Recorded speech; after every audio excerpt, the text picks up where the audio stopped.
I'd like to take this opportunity to thank the organizers, Girish, Gaurav, and other colleagues for the opportunity to present about the National Cancer Grid and the efforts to eliminate disparities in cancer care in this part of the world.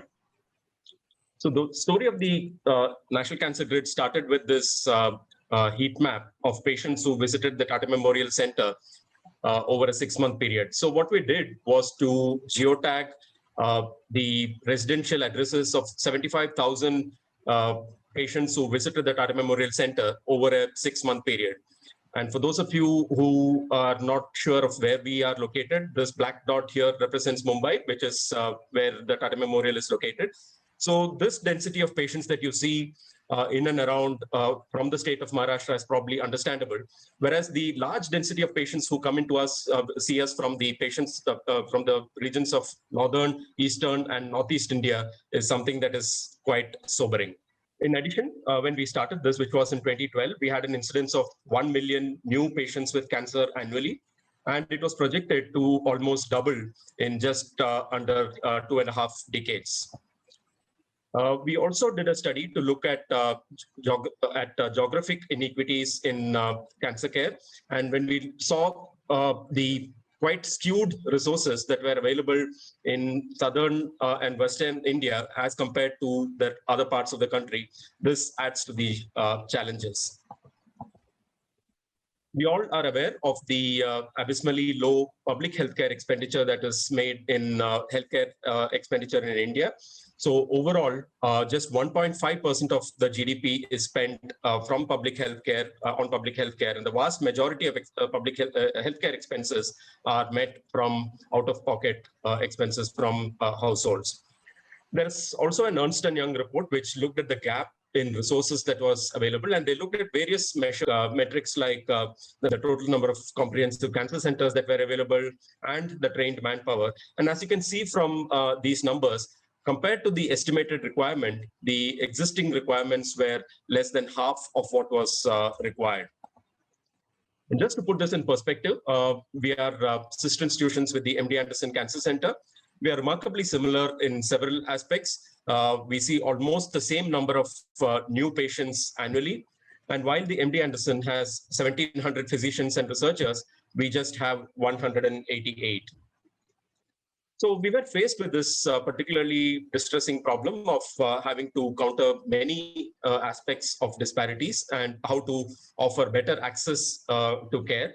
And therefore, we needed to come up with something quite out of the box.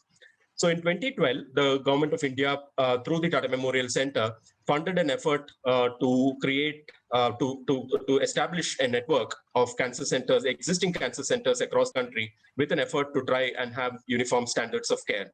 So in the first meeting in August 2012, we had 17 of the regional cancer centers getting together in a small room at the Tata Memorial, trying to establish what we needed to achieve as a mandate of the cancer grid.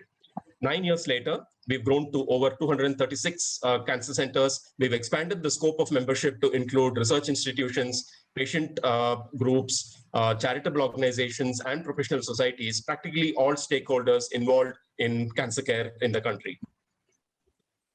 So between these 236 members, we treat over 750,000 new patients with cancer annually, which is roughly 60% of all of India's cancer burden. The three pillars the National Cancer Grid was founded was to have uniform standards of patient care, to develop trained human resource, and to have a ready platform for collaborative, multicentric cancer research in the country.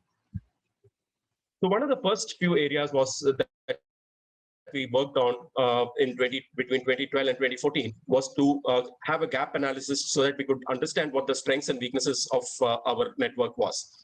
So we went into the burden of cancer, the priorities and global research, which cancer research in India, and most importantly, the delivery of affordable and equitable cancer care in the country. And we brought this out as a series of Lancet Oncology Commissions in 2014.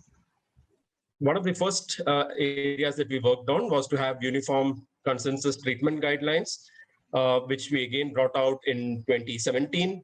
But very soon we realized that just having evidence-based guidelines was not enough, and we needed to bring value into the picture. And therefore, we looked at a couple of established thresholds or frameworks the ASCO and the ESMO frameworks, which were looking at cost and benefit. And to our surprise, we realized that there was virtually no correlation between these two well-established frameworks, which meant that what was the value under the ASCO framework was not necessarily so in the ESMO framework and vice versa.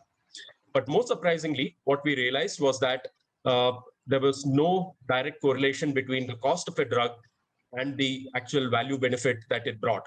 And not only was there no correlation, it actually was a negative correlation, which meant that the higher the lower the benefit, the higher the cost of the drug. So we needed to come up with something which was contextually relevant and feasible in the Indian scenario. And again, reminding you of these skewed resources as far as healthcare expenditure is concerned.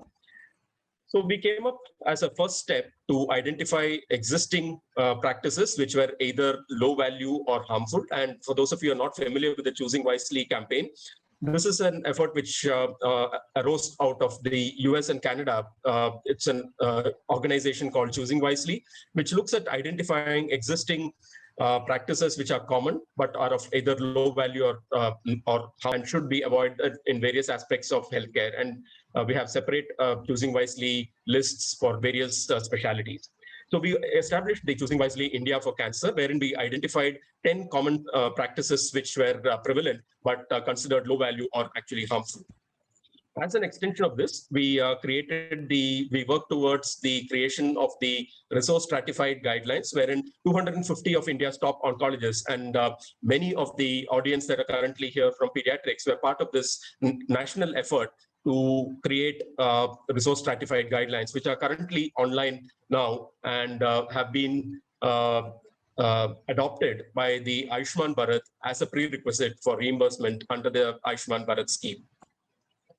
We also have a process of institutional peer review, where a group of experts from within the National Cancer Grid visit institutions, formally do a peer review and share the strengths, weaknesses, and gaps with the leadership of the institution. This is a voluntary activity and has been fairly successful. We have a heavy emphasis on quality assurance, and we look at pathology as a benchmark for this. So we've been performing quality assurance programs for pathology for the last 6 years, and we've expanded from just H&E quality assurance to immunohistochemistry as well as molecular pathology. And just for those of you who are not familiar with this, it is very similar to the College of American Pathologists accreditation system, but a much leaner version. And we offer this in sharp contrast to the CAP accreditation, completely free of cost to our member centers.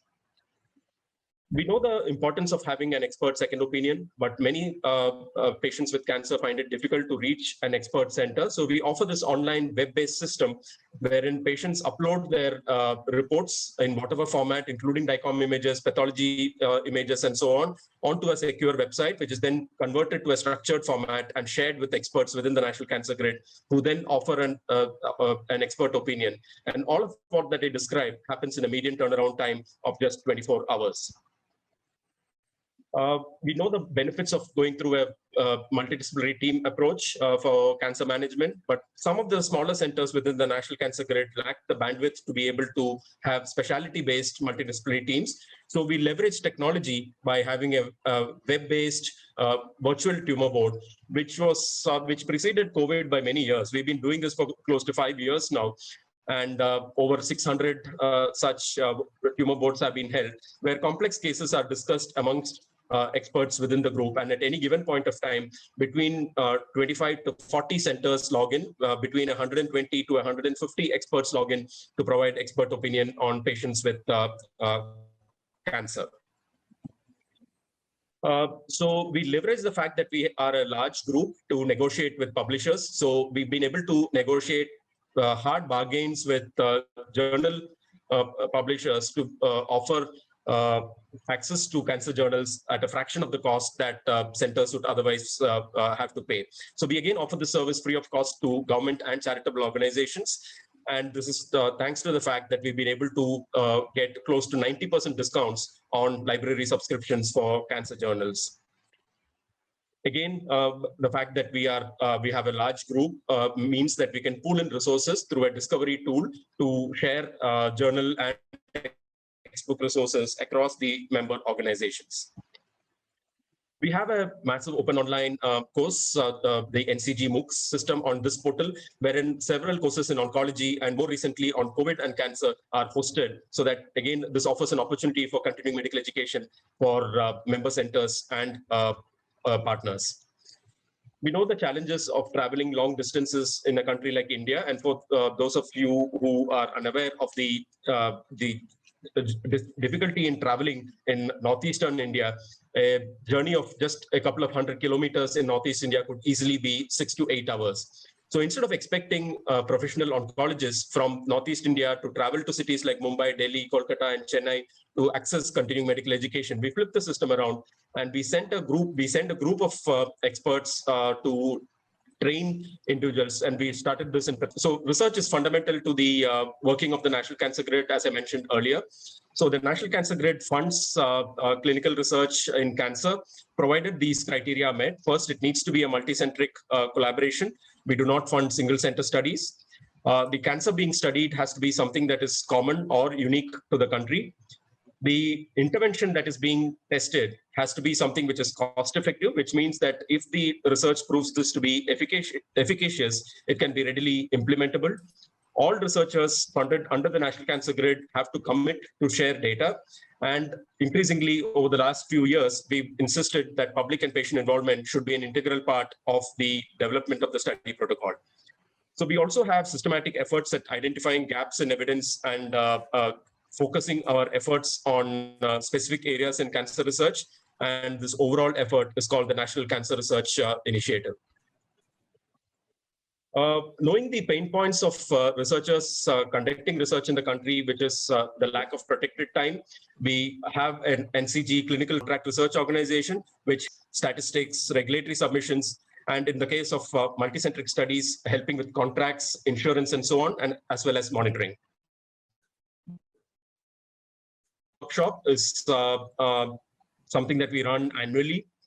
What happens in this workshop is that early career researchers come in with a single page research concept, a vague idea at the back of their mind, which over the period of 6 very intensive days in the workshop, it's a residential workshop, run 2 hours away from Mumbai, gets converted into a full-fledged research protocol ready for ethics submission. So every year we have 64 participants and 34 faculty, a very high faculty to participant ratio. And some of the faculty here are amongst the top clinical trialists in the world. Also, based on feedback from participants in the workshop, we have extended continued mentoring in research projects, as several of the participants expressed the view that once the workshop was over, they still remained they felt the need to get continued mentoring from several of the other statisticians and other trialists. So we do this web-based platform for training and mentoring every month. We are clear that we will not compete with other organizations, but rather work in sync with them, collaborating. Recently, we signed an MOU with the Department of Biotechnology, wherein we agreed to collaborate on promoting cancer research, all the areas of cancer research that I mentioned earlier, including the CREDO workshop, funding clinical trials, and so on. Similarly, we've also partnered with the National Health Authority and the Ayushman Bharat scheme, wherein we help the National Health Authority with finalizing tariffs and packages for the Ayushman Bharat. This is often an exercise in negotiation, as well as building quality into the reimbursement schemes of the Ayushman Bharat. As I mentioned earlier, for the first time in the country, cancer is probably the only where adherence to evidence-based guidelines is a prerequisite for reimbursements under the Ayushman Bharat scheme. Based on requests from several other organizations, we started the international component of the National Cancer Grid, Center for Global Health, if you would prefer to call it that, which was inaugurated or launched by the Secretary of the Department of Atomic Energy, which funds us in the General Conference of the IAEA a couple of years back. So this enables other countries in the neighborhood and several other low middle income countries to partner with us, become international members of the National Cancer Grid, and thereby share best practices in all the areas that I just mentioned with other countries as well. So I would take this opportunity to invite member countries of SIOP Asia, as well as any other part of the world, whether it be low middle income country, high middle income country, or even high income countries, to partner with us in this effort to democratize cancer care in the country. So these are some of our future steps, many of which we've already made considerable progress on. We have an integrated data collection and aggregation effort. So in fact, the proof of concept which we developed under the National Cancer Grid led to as the skeletal framework of the National Digital announced in last week, and enabled research in these specific areas for these biobanks and registries to be part of that. We've already concluded our first round of negotiations for drugs, and we've been able to get substantial discounts from industry.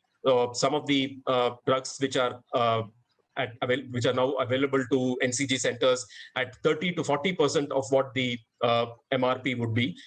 Hopefully, the benefit will get passed on to patients as well. We are working with the Imperial College and the Center for Global Development Europe, CGDE, on health technology assessment on the lines of how the NICE guidelines work. So I'm happy to share now that we are a large group of 236 centers across the length and breadth of the country, which has substantial impact on how we practice cancer in the country. So an effort as big as the National Cancer Grid will not be possible without the help of several organizations which have worked together. And I'm extremely grateful to all of these organizations which have kept their faith in us and enabled us. So as you can see, between these centers, we span the length and breadth of the country. And hopefully, this will have serious impact in cancer care over the coming decade. Thank you very much for your attention.